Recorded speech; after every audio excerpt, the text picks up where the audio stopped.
Hello નમસ્કાર વિદ્યાર્થી મિત્રો, ગુજરાત એજ્યુકેશન યુટ્યુબ ચેનલ પર આપ સર્વનું હાર્દિક સ્વાગત છે। વિદ્યાર્થી મિત્રો, આજના વિડીયોની અંદર આપણે વાત કરવાના છે ધોરણ 6 અને વિષય છે કુતૂહલ એટલે કે વિજ્ઞાન। અને વિજ્ઞાનની અંદર આજે આપણે પ્રયોગ પોથીમાંથી પ્રયોગ નંબર 8નું સંપૂર્ણ સોલ્યુશન જોવાના છે। તો આ વિડીયોને અંત સુધી જોતા રહેજો।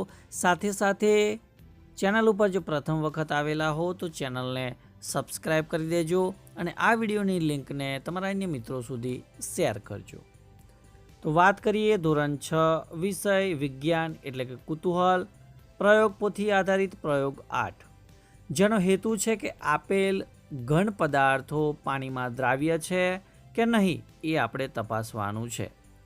આ પ્રયોગ કરવા માટે આપણે સાધનની જરૂર પડશે, જેમ કે બીકર અથવા કાચના પ્યાલા। પદાર્થની અંદર આપણે ખાંડ, મીઠું, ચોકનો ભૂકો, રેતી અને લાકડાનો વહેર લેવાના છે।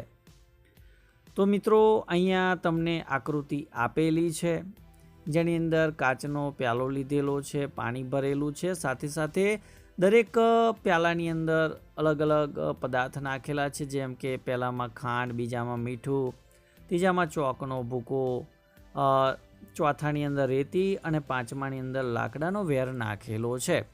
તો આ મુજબની આકૃતિ, અહીં આકૃતિ દોરો। અહીંયા તમને જગ્યા કોરી આપવામાં આવેલી હોય તો ત્યાં તમારે પેન્સિલથી સરસ મજાની આકૃતિ દોરવાની છે।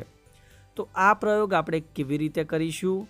તો સૌપ્રથમ તો આ પ્રયોગની આપણે પદ્ધતિ જોઈ લઈએ।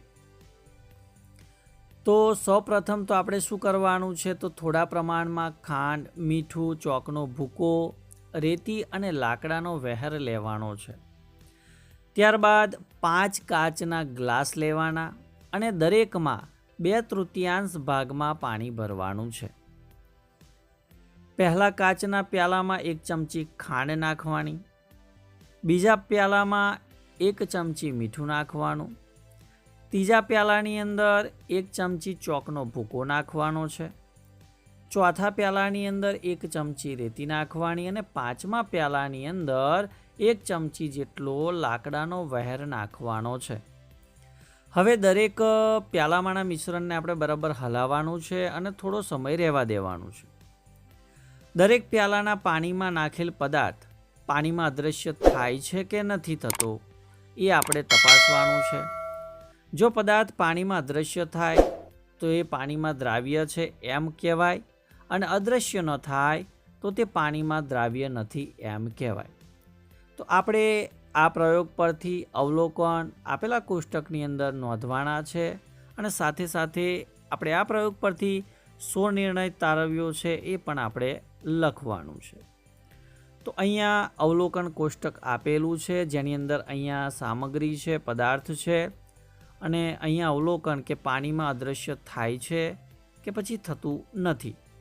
તો ખાંડ તો પાણીમાં અદૃશ્ય થાય છે, મીઠું તો એ પણ પાણીમાં અદૃશ્ય થાય છે, ચોકનો ભૂકો તો એ પણ પાણીમાં ઓગળે છે, અદૃશ્ય ના થાય, એટલે કે જે ચોકનો ભૂકો છે સફેદ કલર, તો એ તો તમને જોવા મળશે જ। રેતી તો પાણીમાં અદૃશ્ય થતી નથી, લાકડાનો વેર પણ પાણીની અંદર અદૃશ્ય થતો નથી। તો આ મુજબ આપણું અવલોકન રહેશે। નિર્ણયની વાત કરીએ તો ભાઈ આ પ્રયોગ ઉપરથી આપણે નિર્ણય તારવી શકીએ કે ખાંડ, મીઠું, ચોકનો પાવડર એ પાણીમાં દ્રાવ્ય કહી શકાય, એટલે ભાઈ ઓગળે છે એમ કહી શકાય।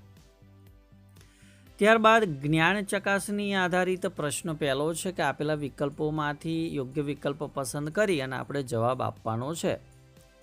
તો પહેલો પ્રશ્ન છે કે નીચેનામાંથી કઈ વસ્તુ લાકડાની બનેલી હોય છે? તો અહીંયા ઓપ્શન આપેલા છે, એમાંથી આપેલ તમામ વસ્તુ લાકડામાંથી બને, જેમ કે હોડી, બારણા અને પલંગના ખાના।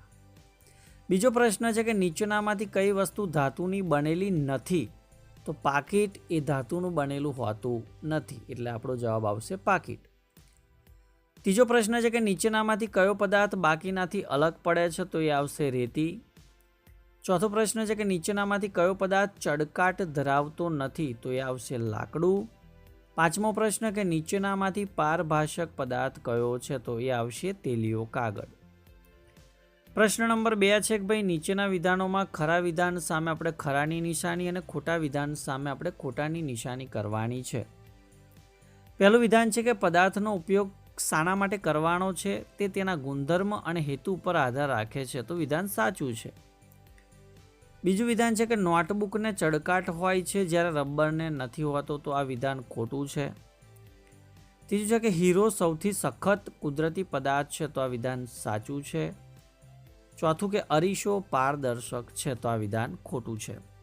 તો વિદ્યાર્થી મિત્રો, આ હતું ધોરણ 6 વિષય કુતૂહલ એટલે કે વિજ્ઞાન અને પ્રયોગ પોથી આધારિત પ્રયોગ 8નું સંપૂર્ણ સોલ્યુશન નિહાળ્યું. તો વિડીયો તમને ચોક્કસથી ગમ્યો હોય તો વિડીયોને લાઇક કરી દેજો, શેર કરી દેજો અને ચેનલ ઉપર જો પ્રથમ વખત આવેલા હો તો ચેનલને સબસ્ક્રાઈબ કરી દેજો. કોઈક નવા વિડીયોની અંદર નવા પ્રયોગના સોલ્યુશન સાથે મળીશું. ત્યાં સુધી જય હિન્દ, જય ભારત.